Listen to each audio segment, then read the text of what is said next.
Hello friends नमस्कार। सारस्वत व्यावहारिक व्याकरण जो रही आमर तो ये जो पर्याय को आम चतुर्थ पर्याय कहीं तीन क्लास जाइए आज चतुर्थ पर्याय को आपण मानक पुणी थे बहुत जोश सहकारे आपण मानक स्वागत करुच्ची।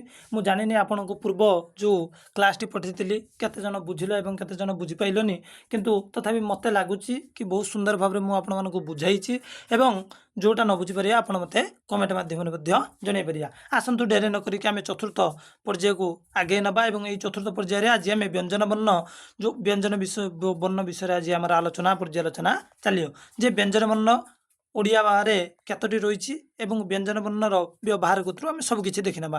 ठीक अच्छे मुझे तुम मैं पढ़े दी ध्वनि वर्ण वर्णमाला केतोटी रही 49 टी रही आम देखते वर्ण मान विभागीकरण दि भाग में स्वरवर्ण व्यंजन वर्ण स्वरवर्ण रही केतोटी 11टी या दि प्रकार आम भाग विभागीकरण कर गोटे है स्वर ध्वनि आ गोटे है स्वर गोटे स्वर आ गोटे है ध्वनि केमिति ना गोटे है हर्ष स्वर दीर्घ स्वर पुणी हर्ष ध्वनि दीर्घ ध्वनि हिसाब से आम दुई भाग में विभाग कर हर्ष स्वर 4टी आउ हर्ष ध्वनि हूँ 3टी दीर्घ स्वर हूँ 7टी किंतु दीर्घ ध्वनि हूँ 5टी एक तुम्हें मैंने मन रख बहुत सुंदर भाव में आग क्लास बुझे तो आम ताको से विषय को जीवानी किंतु आम जी व्यंजन वर्ण को आलोचना करिया कहीं जी यार पूर्व क्लास टी न देखीच जाकि देखले तुम स्वरवर्ण कम्प्लीट हो जहाँ भी हो आम समय को बितेबा नहीं एवं कथबार्ता बहुत कम एवं पाठ को जिते चाहिए आगे नवा कहीं समय सीमित देख व्यंजन वर्ण आम देखी कौन स्वरवर्ण जो वर्ण कौन क्या सहायता न नहीं उच्चारण हो जाए आम कौन कह अन्य वर्णर जिते स्वरवर्णर आउ थे मुझे तुमको देखा दूसरी देख स्वरवर्णर जो आम संज्ञाटा देती कौन अन्य वर्णर साहाय्य न नहीं उच्चारित होता वर्ण किंतु एठी देखनी जो वर्ण गुड़िक स्वरवर्णर साहाय्य बिना क्यों वर्ण जो वर्ण गुड़िक स्वरवर्णर साहाय्य बिना उच्चारित हो पारती नहीं से आम व्यंजन वर्ण कहवा अर्थात स्वर सहित युक्त हेले व्यंजन वर्ण गुड़िकर उच्चारित होती आम ए जानले कौन ना स्वरवर्ण कारी सहायता नबनी आपको आपे उच्चारित हो सी है कौन बुझते हैं सी है किंग से कारी सहायता नवाक चाहूनी किंतु व्यंजन वर्ण हूँ कौन ना प्रजा दल सी सब राजा सहायता लोड़ुचे जमीक देख व्यंजन वर्ण कौन ना जो वर्ण गुड़िक स्वरवर्णर साहाय्य बिना उच्चारित हो पार ना से व्यंजन वर्ण कहवा अर्थात स्वर सहित जदि युक्त हम तेज जाकि व्यंजन वर्ण सृष्टि हो पार तो ये व्यंजन वर्णर संख्या के 38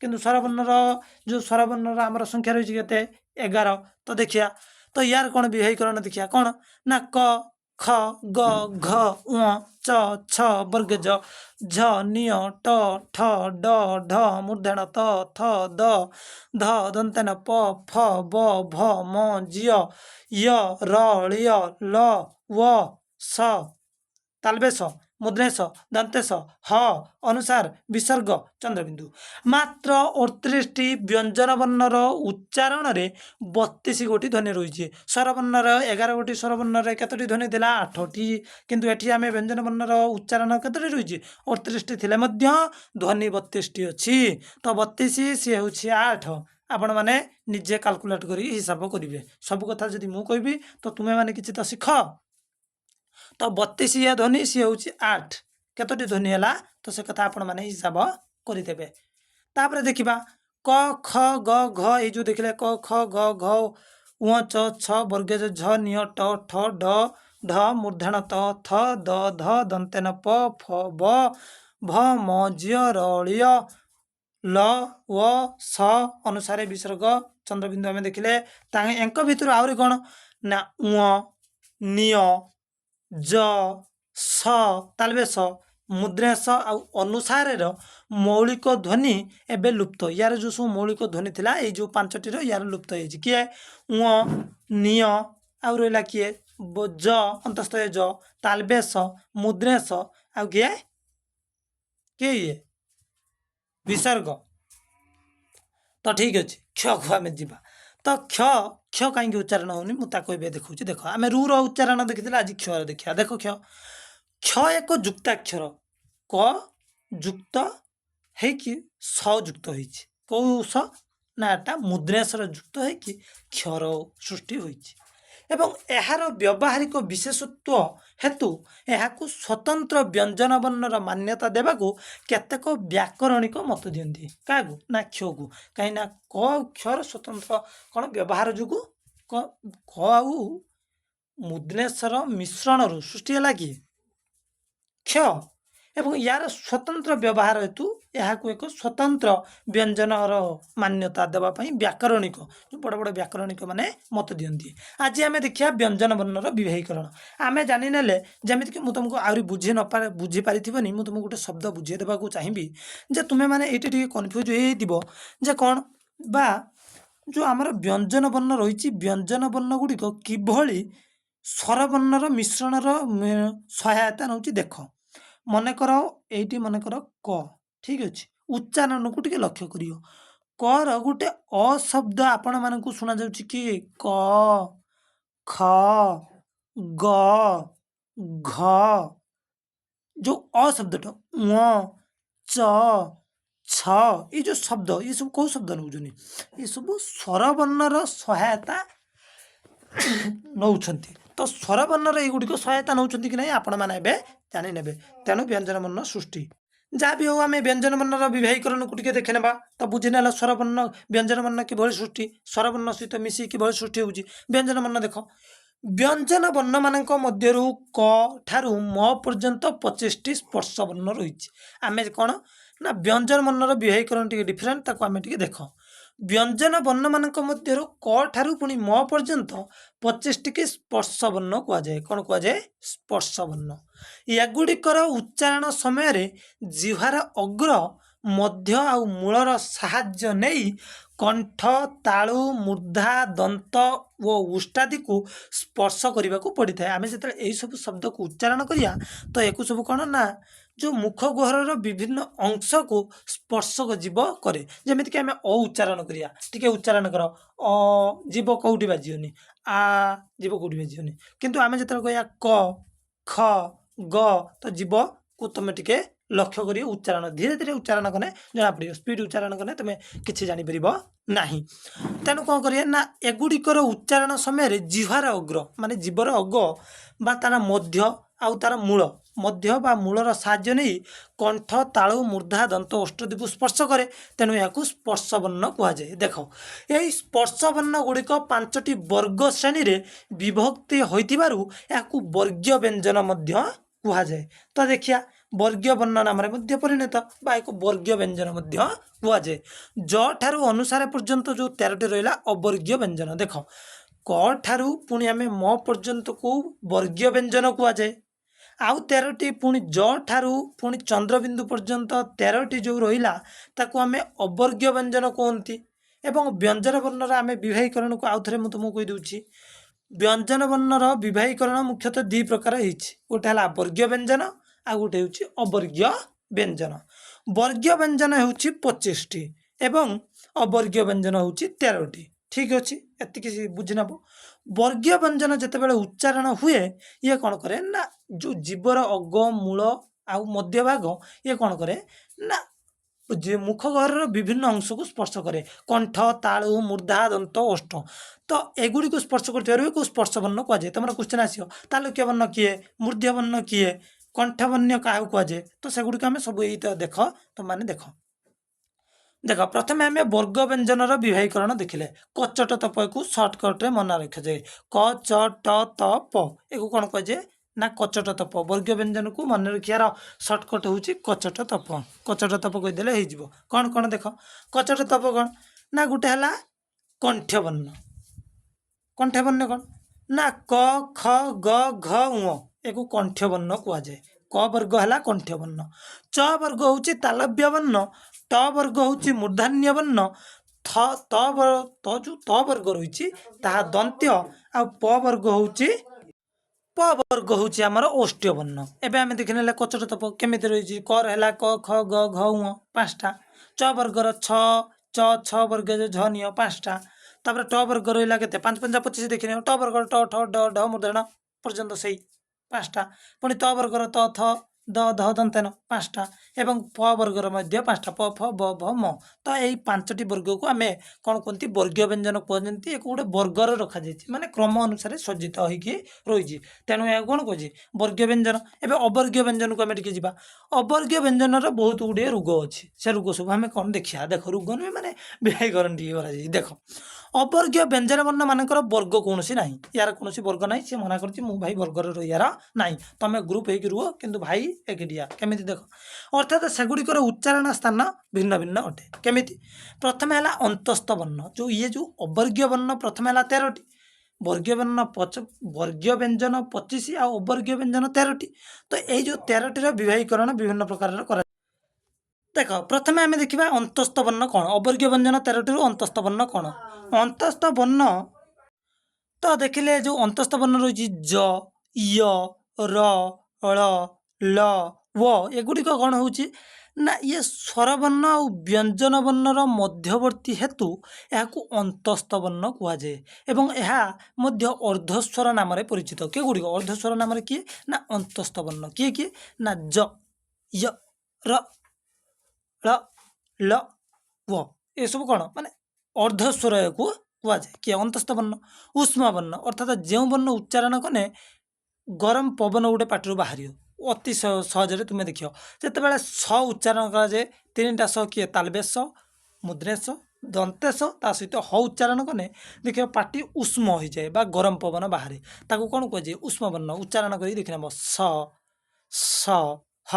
ତାପରେ ଦେଖିବା ଅଯୋଗ ବାହ ବର୍ଣ୍ଣ କ'ଣ ନା ଯାହାର କୌଣସି ବାହ ନାହିଁ, ବୁଝିତ ଗଲେ ଯାହାର କୌଣସି ବାହୁ ହିଁ ନାହିଁ। କ'ଣ କେମିତି ନା ଅନୁସାରେ ବିସର୍ଗ ଚନ୍ଦ୍ରବିନ୍ଦୁ ଏହି ବର୍ଣ୍ଣ ଗୁଡ଼ିକର ସ୍ୱର କିମ୍ବା ବ୍ୟଞ୍ଜନ ବର୍ଣ୍ଣର ଆଶ୍ରୟ ବିନା ଉଚ୍ଚାରିତ ହୋଇପାରନ୍ତି ନାହିଁ। ଇଏ ଯଦି ୟାର କହିଲି ବା ୟାର କୌଣସି ଯୋଗ ନାହିଁ। ଯେମିତି କ'ଣ ଆମେ ଦେଖିବା ଧର ଅନୁସାରେ ଯଦି କାହା ସାଙ୍ଗରେ ନ ମିଶିବ ଉଚ୍ଚାରଣ ହୋଇପାରିବ, ସେ ସ୍ୱରବର୍ଣ୍ଣ ହେଉ କି ବ୍ୟଞ୍ଜନ ବର୍ଣ୍ଣ ହେଉ। ତେଣୁ ଏହି ବର୍ଣ୍ଣକୁ କ'ଣ କୁହାଯାଏ ଅଯୋଗ ବାହ ବର୍ଣ୍ଣ। କାହିଁକି ନା ଏହି ବର୍ଣ୍ଣ ଗୁଡ଼ିକର ସ୍ୱର କିମ୍ବା ବ୍ୟଞ୍ଜନ ବର୍ଣ୍ଣର ଆଶ୍ରୟ ବିନା ବା ତା ସହାୟତା ବିନା ଇଏ ଉଚ୍ଚାରିତ ହୋଇପାରିବ ନାହିଁ। ତାପରେ ଦେଖିବା ଅନୁନାସିକ ବର୍ଣ୍ଣ କ'ଣ ନା ପ୍ରତ୍ୟେକ ବର୍ଗର ପଞ୍ଚମ ବର୍ଣ୍ଣ। ଯେତିକି ଅନୁନାସିକ ବର୍ଣ୍ଣ ଆମେ କାହାକୁ କହିବା ନା ପ୍ରତ୍ୟେକଟି ବର୍ଗର ଯେଉଁ ବର୍ଗୀୟ ବ୍ୟଞ୍ଜନ ଦେଖିଥିଲେ ଙ, ନିୟ, ମୂର୍ଦ୍ଧନ, ଦନ୍ତେନ, ମ, ଯାହାକୁ କହିଲେ ଅନୁନାସିକ ବର୍ଣ୍ଣ ପଞ୍ଚମ ବର୍ଣ୍ଣ ଅନୁସାରେ। ମୁଁ ଆଉ ଥରେ ତମକୁ ଟିକେ ଦେଖାଇ ଦେଉଛି। ଦେଖ ଙ, ନିୟ, ମୂର୍ଦ୍ଧନ, ଦନ୍ତେନ, ମ। ଏବେ ଦେଖିନେଲେ ବାସ୍ ଦେଖ। ତ ଏଇ ଯେଉଁ ରହିଛି ଏକୁ କ'ଣ କୁହାଯାଏ ନା ଅନୁନାସିକ ବର୍ଣ୍ଣ। ଏକୁ କାହିଁକି କୁହାଯାଏ ନା ଇଏ ସବୁ ନାସିକା ଦ୍ୱାରା ବାହାରିଥାଏ। ଙ ଉଚ୍ଚାରଣ କର, ନାକ ମାନେ ନାକରୁ ଉଚ୍ଚାରଣ ହେବ ମାନେ ତ ତଣ୍ଟି ପାଖରୁ ଗୋଟେ ଅଲଗା ପ୍ରକାର ଆସିବ ୱ ୱ ନାକରୁ ବାହାରୁଛି। ମୂର୍ଦ୍ଧନ, ଦନ୍ତେନ, ମ ମାନେ ପବନଟା ତୁମେ ଦେଖିପାରୁଥିବ। ତ ଏଗୁଡ଼ିକ କ'ଣ ନା ଅନୁସାରେ ଆଉ କ'ଣ ଚନ୍ଦ୍ରବିନ୍ଦୁ ଉଚ୍ଚାରଣ ନାସିକାର ସାହାଯ୍ୟ ନିଆଯାଉଥିବାରୁ ଏଗୁଡ଼ିକୁ ଅନୁନାସିକ ବା ଅନୁନାସିକ ବର୍ଣ୍ଣ କୁହନ୍ତି। ଅନୁନାସିକ ବର୍ଣ୍ଣ କାହାକୁ କୁହାଯାଏ ଯେ ନାସିକାର ସହାୟତା ନେଇକି ଉଚ୍ଚାରଣ ହୁଏ ତାକୁ ଅନୁନାସିକ ବର୍ଣ୍ଣ କୁହାଯାଏ। ତେଣୁ ଟିକେ ଧୀରେ ଧୀରେ ତୁମେ ମାନେ ଉଚ୍ଚାରଣ କଲେ ଜାଣିନେବ। ତ ଆଉ ଥରେ ଆମେ ଦେଖିନେଲେ ବର୍ଗୀୟ ବ୍ୟଞ୍ଜନ ବର୍ଣ୍ଣକୁ ଦୁଇ ଭାଗରେ ବିଭକ୍ତ କରାଯାଇଛି। ଗୋଟେ ହେଲା ବର୍ଗୀୟ ବ୍ୟଞ୍ଜନ ଆଉ ଗୋଟେ ହେଲା ଅବର୍ଗୀୟ ବ୍ୟଞ୍ଜନ।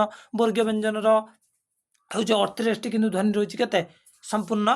ବ୍ୟଞ୍ଜନ ବର୍ଣ୍ଣ ସମ୍ପୂର୍ଣ୍ଣ ରହିଛି କେତେ 38ଟି କିନ୍ତୁ ଧ୍ୱନି ରହିଛି କେତେଟି ନା 32ଟି ଧ୍ୱନି ରହିଛି। ବର୍ଗୀୟ ବ୍ୟଞ୍ଜନର କୁ ଦୁଇ ଭାଗରେ ନା ବ୍ୟଞ୍ଜନ ବର୍ଣ୍ଣକୁ ଦୁଇ ଭାଗରେ ଗୋଟେ ହେଲା ବର୍ଗୀୟ ବ୍ୟଞ୍ଜନ ଆଉ ଗୋଟେ ହେଲା ଅବର୍ଗୀୟ ବ୍ୟଞ୍ଜନ। ବର୍ଗୀୟ ବ୍ୟଞ୍ଜନ ହେଉଛି 25ଟି ଆଉ ଅବର୍ଗୀୟ ବ୍ୟଞ୍ଜନ ହେଉଛି କେତେ 13ଟି। ତ ବର୍ଗୀୟ ବ୍ୟଞ୍ଜନକୁ କଚଟ ପରେ ମନେ ରଖିବା ଏବଂ କ'ଣ କ'ଣ କଣ୍ଠବର୍ଣ୍ଣ କିଏ, ତାଲବ୍ୟ ବର୍ଣ୍ଣ କିଏ, ମୂର୍ଦ୍ଧନ୍ୟ ବର୍ଣ୍ଣ କିଏ, ଦନ୍ତ୍ୟ ବର୍ଣ୍ଣ, ଅଷ୍ଟବର୍ଣ୍ଣ ଏଗୁଡ଼ିକ ମନେ ରଖିବା ଆପଣମାନଙ୍କର କାମ। ତାକୁ ମନେ ରଖିବା ନିହାତି ଦରକାର। କଚଟ ତପ ମନେ ରହିବ। କର କଣ୍ଠବର୍ଣ୍ଣ, ଚର ହେଲା ତାଲବ୍ୟ ଏବଂ ଟର ହେଲା ମୂର୍ଦ୍ଧନ୍ୟ ବର୍ଣ୍ଣ, ଟର ହେଲା ଦନ୍ତ୍ୟ ବର୍ଣ୍ଣ ଏବଂ ପର ହେଲା ଅଷ୍ଟବର୍ଣ୍ଣ। ଏକୁ ସବୁ ମନେ ରଖିବ। ତାପରେ ଅବର୍ଗୀୟ ବ୍ୟଞ୍ଜନ କଥା ଆମେ ଦେଖିଲେ ଯେଉଁ 13ଟି ଅବର୍ଗୀୟ ବ୍ୟଞ୍ଜନ ରହିଛି ଏକୁ ମଧ୍ୟ ଆମେ 4 ଭାଗରେ ବିଭକ୍ତ କରିଦେଇପାରିବା। 3 ଭାଗରେ ବିଭକ୍ତ କାହିଁକିନା 4 ଭାଗରେ ହେଇପାରିବନି, ଏଟାକୁ 3 ଭାଗରେ ବିଭକ୍ତ।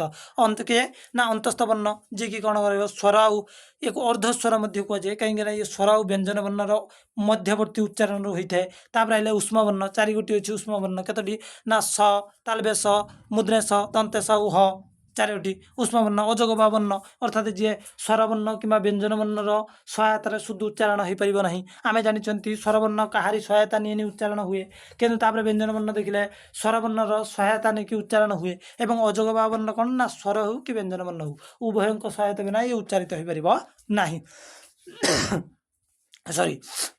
तापर देखला कौन अनुनासिक वर्ण आम देखने जी कि नासिकार सहायता नहीं उच्चारित होता है। एवं आम देखा वर्ण मानकर उच्चारण स्थान कौटी कौन रही देख वर्ण को देख एपटर सब लिखाई देख प्रथम देखने अ आ क ख ग घ उ ह आउ अनुसार सॉरी विसर्ग कंठ एक ये सब कंठर उच्चारण हुए विसर्ग तेणु या कंठ वर्ण कहुए ठीक अच्छे।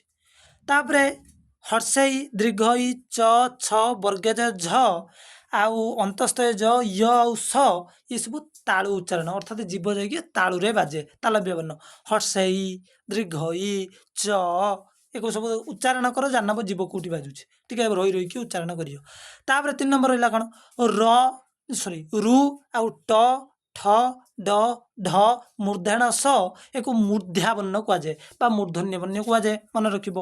तापर त थ द ध दंतेन आउ स को दंत्य द माने जीव आसिक दांतरे बाजुची तेणु एक दंत्य वर्ण कहुए जीवर अग्रभाग दंत्र बाजुची टे धीरे उच्चारण कर जापर निजे निजे। 5 नंबर रहा कौन ना हर्षौ दीर्घ प फ ब भ आउ म एक अष्टवर्ण कहुए जमीक प फ उच्चारण तुम मैंने कर दुई गोटी आमर जो लिप रही ओठ रही सी केमी स्पर्श करुचे प फ उच्चारण कले तुम मैंने जान एक अष्टवर्ण कहुए। यह होइकी आम कंठ आउ तालुर मिश्रित तालव्य वर्ण कहीपर कहीं कंठ आउ तालुरु उभयर जीव बाज्य। तापर आम देखले कौन उ हूँ कंठ आउ अष्टवर्ण ये क्वेश्चन आसो जे कंठ तालुवर्ण किए कंठ तालव्य होती ए आउ होती कंठ आउ तालुरु आसथिबारु एक कंठ तालव्य वर्ण कहुए। तो देख अष्टवर्ण प्रथमे देख देदेला कंठ किए तालु किए मूर्धा किए दंत किए अष्ट किए 5टा जान कि माने जो सिक्वेन्स टे लक्ष्य कर को पाहाच बै पाहाच देती तुम टे लक्ष्य कर केमी स्तर बै स्तर कौन ना कंठ वर्ण एति तालु तालुक्य तालव्य वर्ण एति मूर्धन्य वर्ण एति दंत्य वर्ण एति आउ अष्टवर्ण एति देदेला। तापर आमको देला कौन ना कंठ तालु बा कंठ तालव्य वर्ण किए ए ओई तापर कंठ अष्ट वर्ण किए ना ओ कंठ तालव्य ए ओई आउ कंठ अष्ट हूँ तापर कौन जा व बा जो आर ब कहते व ताकू उच्चारण करते वो ठीक अच्छे। तो से जो ब रहा दंत्य अष्ट कहते या दंतेष्ट वर्ण सी है कंठेष्ट से कंठष्ट ये है दंतेष्ट। तापर आसला कौन अनु जो आम रहा कौन अनुसार विसर्ग चंद्रबिंदु अनुसार आउ चंद्रबिंदु जो है ठीक अच्छे अनुसार आउ चंद्रबिंदु ये मुख नासिका तेणु एक अनुनासिक वर्ण कहुए।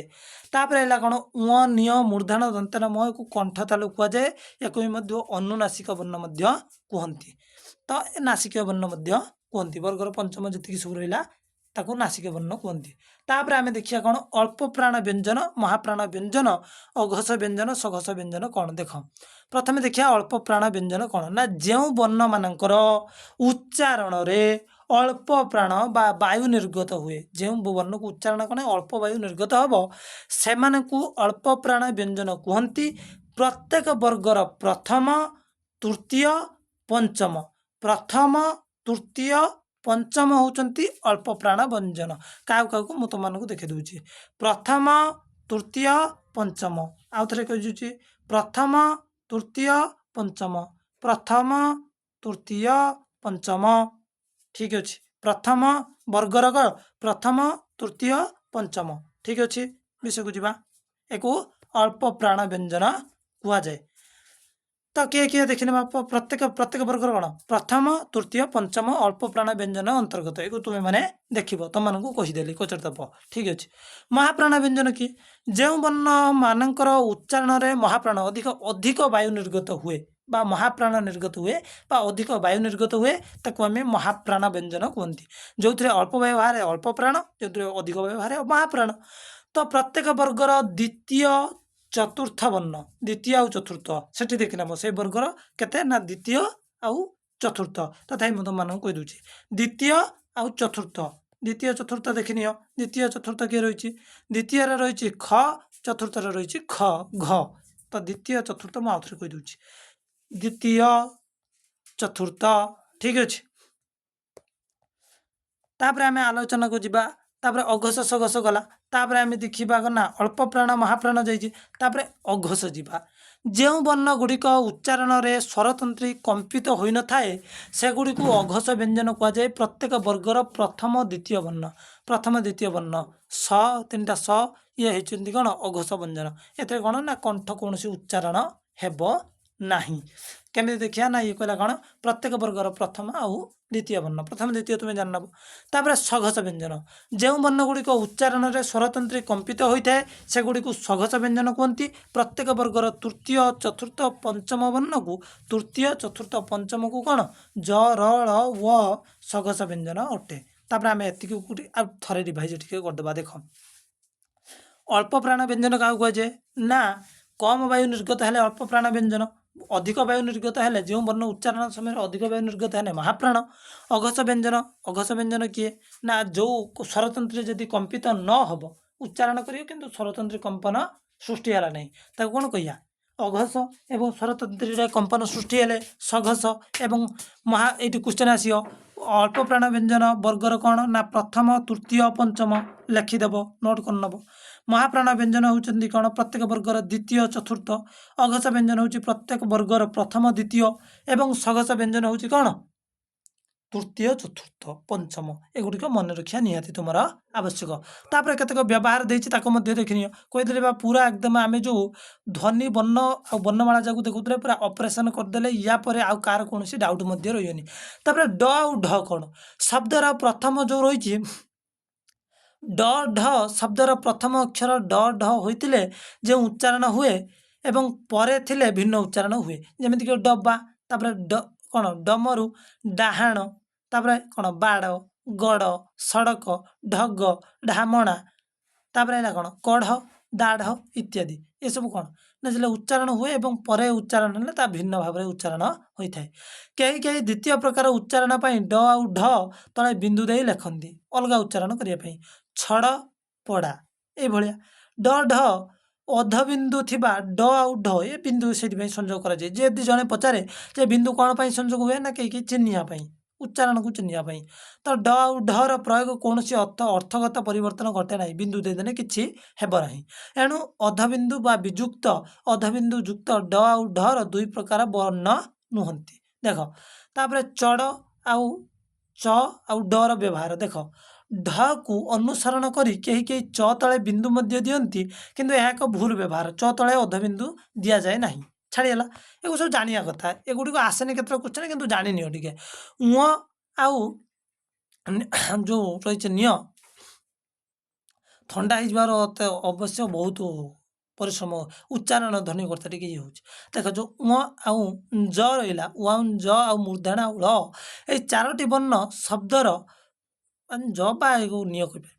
ଜ ଆଉ ମୂର୍ଦ୍ଧନା ଆଉ ଳ ଏଇ ଯେଉଁ ଚାରୋଟି ବର୍ଣ୍ଣ ରହିଛି ବର୍ଣ୍ଣ ଶବ୍ଦର ପ୍ରଥମ ଅକ୍ଷର ରୂପେ ବ୍ୟବହୃତ ହୋଇପାରନ୍ତି। ଧର ଆମେ ଗୋଟେ ନିୟର ପ୍ରଥମ ବ୍ୟବହାର ତୁମେ କେଉଁଠି ଦେଖିଛ ନିୟକୁ ଲଗେଇ କୌଣସି ଶବ୍ଦ ଉଁକୁ ଲଗେଇ ପ୍ରଥମେ ମାନେ ଗୋଟେ ଶବ୍ଦ ଉଚ୍ଚାରଣ ହେବ ନିୟ ଥିବ ଉଁ ଥିବ ମୂର୍ଦ୍ଧନା ଥିବ ଳ ଥିବ ଏଭଳି କୌଣସି ବ୍ୟଞ୍ଜନ ନାହିଁ।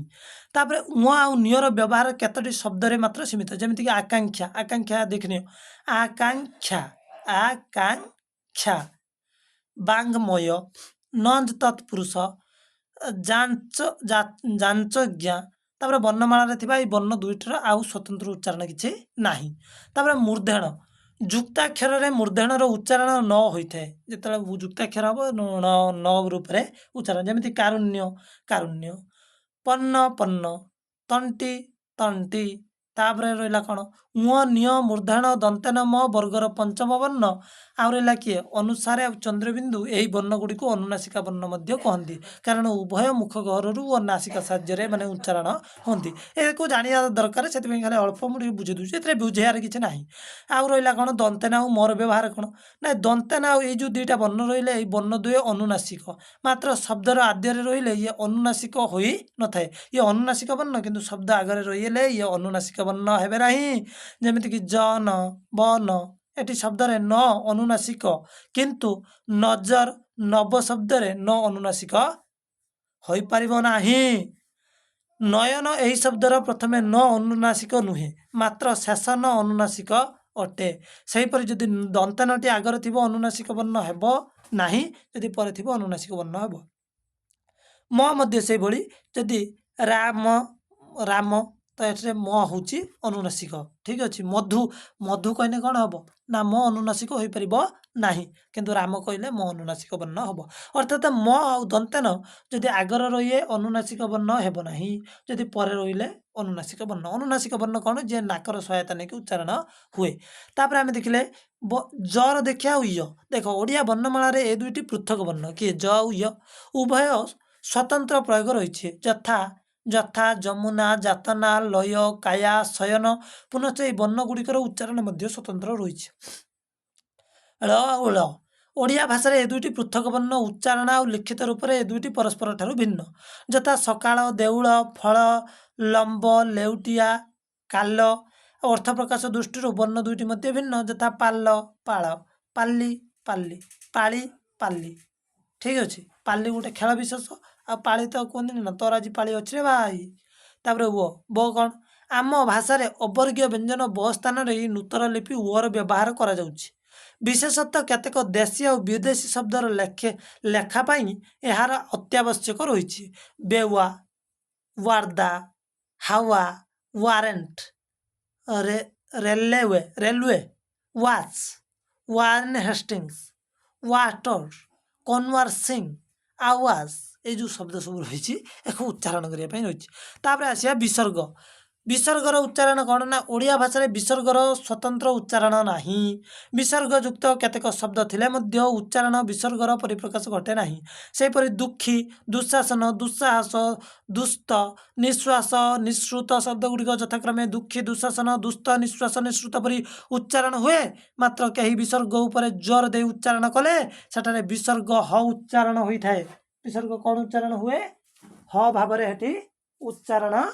होता है तापर कौन मात्र कई कई विसर्ग उपर जोर दे उच्चारण कले सेठारे विसर्ग ह उच्चारण हो जाए संस्कृत शब्दावली रे जो रही कौन ना ये जो विसर्ग रही यार व्यवहार अधिक सेठारे विसर्ग ह रूप उच्चारित हुए यथा राम मन बक्ष पय एवं ओके अनुसार आ चंद्रबिंदु अनुसार ये वर्ण गुड़िक उच्चारण स्वरवर्ण सहित सर्वदा संश्लिष्ट आउ अनुस्वार बा चंद्रबिंदु युक्त शब्द रे उभय स्वर को आश्रय करी रही थांती स्वर रु एमान को पृथक करी हुए नाही जथा हंस हंस हंस मांस कंसा दंशन अँला जुआरी चौर घामुरी एणु ए दुईटी की कौन अविभाज्य वर्ण कहुए किए आमर अनुसार आउ चंद्रबिंदु दुईटी शब्द रही आम अविभाज्य वर्ण कहुए गोटे नुआ शब्द तुम शुनते पाई अविभाज्य तो तीन टा स ये तीनो स को वर्णर उच्चारण ओडिया प्राय स होता है अर्थात सामान होता है तो आउ थे आम तो देखने आज समय तो बहुत अनेक हो गलानी एवं परवर्ती क्लास रे थे उच्चारण करदेबा विषयटी सरीगला तो आम ओडिया जो साई ओडिया व्यवहारिक व्याकरण प्रथम अध्याय में कंप्लीट करदे कौन रही ना जो वर्ण कौन ध्वनि ध्वनि वर्ण और वर्णमाला कंप्लीट एथरे आपण मानकर किसी डाउट तो आउ थे मते कहीदेव ठीक अच्छे धन्यवाद रोच।